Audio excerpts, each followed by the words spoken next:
The Schwartz Prize was established by Helen and Martin Schwartz in the early 1980s and was designed to bring recognition to outstanding public humanities programs.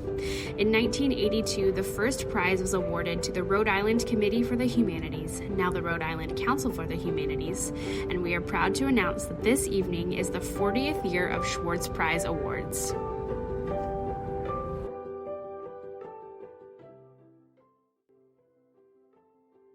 So our program was collaborative with a number of community partners, the Judiciary History Center, Kahuli Leolea, which is a music education nonprofit run by Native Hawaiians, and the Civic Education Council, which focuses on kids voting, those kinds of things, and us. And we worked together on Why It Matters Partner Initiative. I think overall we were trying to energize and redefine civic engagement and education. What can it look like with arts and humanities playing a really big role? 2 lessons I really got out of it. One was that civic engagement is intergenerational, and that some of the programs we did were historical reenactments, and it felt like bringing ancestor voices to life in our bodies today and being in dialogue with them.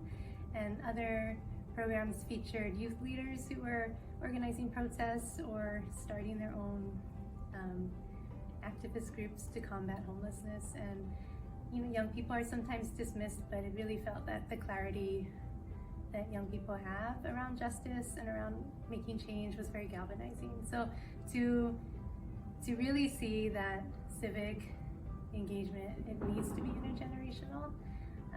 And then the second lesson was that we incorporated a lot of music and poetry and highlighted those kinds of stories with the idea that those things are what light the fire that make us want to get more engaged and feel responsible in our communities. So that idea of civic engagement education needs to feel really wholehearted and whole person. Our project is called Words of a Feather, and it's a poetry and bird chapbook that pairs Kansas poets and some nationally known poets with illustrations of Kansas birds by a Kansas artist. And the project came out of a desire to have socially distant ways to engage with the humanities during the pandemic. So the chapbook is something that people could take on the trail, take into their backyard, and have an opportunity to reflect and engage with the humanities throughout the pandemic. The library director had people come on her land in rural Southwest Kansas to read the poems, do some birding, and really talk about how they responded to the poems. That was really special. We had a poetry and bird hike in the Baker Wetlands in Douglas County, northeast Kansas, and the people drove 40-50 miles to attend the event to hear the poets read their poems in nature and to see the birds firsthand, to do some birding. So it was a really special project. The program, Understanding Our Duluth Lynching, sought to connect the past to the present. Unfortunately, in the Twin Cities area, we're still dealing with the aftermath of the murder of Mr. George Floyd by Derek Chauvin, one of the Minneapolis Police Department officers. This history of violence within our country has unfortunately impeded the progress of African Americans truly feeling that they can actively pursue life, liberty, and the pursuit of happiness. And we sought to talk about something in the past, the Duluth lynching, and try to tie it to the present events with Mr. George Floyd. What I really valued was our staff being able to go into and be in partnership with African American community members. For some of our staff, this was very new, and for them to grow and feel no trepidation about tackling some of these weighty issues was really valuable and great to be able to see. Oklahoma Humanities nominated its multifaceted, statewide, multi-year public initiative celebrating, commemorating, and reflecting on the Tulsa Race Massacre. The initiative resulted in dozens of local public programs, thousands of individuals served, 2 Emmy Awards. Cornell West came to town. It was hopefully a way that Oklahomans were able to publicly process, reflect, and reconcile the racial violence and the events of the 1921 massacre. The opening of the Greenwood Rising Museum was a way for the survivors of the Tulsa Race Massacre to finally have a voice. Their story had been silent for 100 years, intentionally silenced by our state, by our white supremacist past, and hearing those survivors' stories in the wall of oral histories and experiencing what Greenwood was and is now was truly a life-changing moment for me, and I think for anyone who has the opportunity to visit.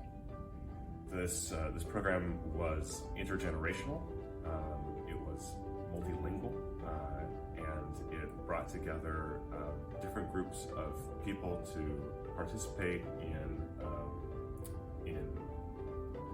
important heritage activity of harvesting and baking camas, which is traditional food of Native peoples throughout the Pacific Northwest.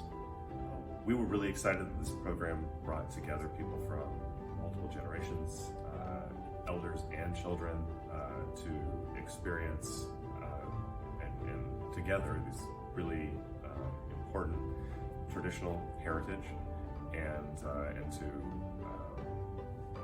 carry that heritage forward into the future. We're very excited to have been able to support this program because it deals with heritage, with tough questions about land and place and community in a really positive and celebratory way. And we are proud to submit our grantees' work for Schwartz Prize.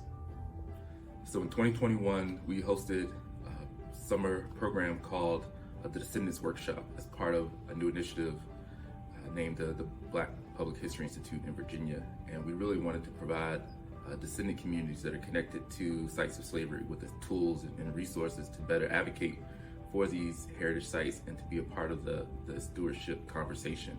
So we connected these communities from 5 different heritage sites of historic preservationists, public historians, museums professionals, anyone that we could think of in our network that has something that would help support these descendant communities as they do their advocacy. We tried to make sure we connected them with it. It really served as I would say like a college level course for these communities.